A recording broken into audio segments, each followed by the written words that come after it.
Here's a simple guide on how to blend two videos together. So if you're just looking to make something creative, something simple and creative, putting two videos together using the blend option on the Kinemaster editor app. To get started, you'll take it from the beginning here. Go ahead to create here. Of course, you'll choose the aspect ratio you want to work with. I'll just go with this one as always and create. Okay. Now, once you're in this section here, when you're ready to find what you're looking for, just go through your videos here and start with the very first video if you want to. Okay. I'm just going to go ahead and use some of their extra material videos. I'll go to video assets here and pull up something that's going to be give you a good example of how this works. Okay, so first you'll start with your base video, and of course once you're done with your base video here, just close this out. If you need to do anything with your base video, go ahead and do that. So that will be your main video here now. Then you want to go ahead and add your second video to blend that over the main video. Okay, so in order to do this, just make sure you come out of this view mode here.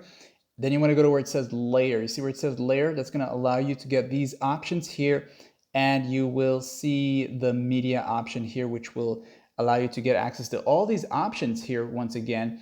Then you want to go back and find that other video you want to blend with. Okay, so you'll go through your gallery or your files, but for me, I'll just go here. I'm just giving you an example of how this is going to work. Okay, then you just choose something that you would want to blend. So once you select it, you'll see it down there.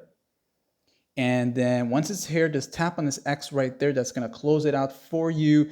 And to get the full frame blend of the video that you just inserted here, while it's selected here, these tools will apply to this video overlay here, okay?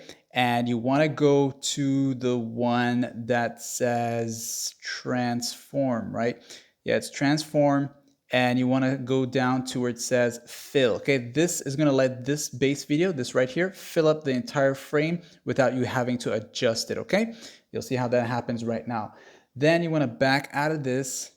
Then you look for the blend option, which is this one right here. Okay, so again, when you tap on this here, this is just a simple creative way to blend two videos. If you've been looking for that, that's where you would go to do that there. Okay, so you can go to multiply, notice how that works, and each of these are going to give you a different set of options. And with this understanding that this is what this can do, you can go about bringing out the creativity. I really like this one here, and giving you something to actually work with, okay, and create a new video, even if it's just a simple art video, okay? And then once you're done here, just back out of it, and you can save that video as that video, okay? So like it's a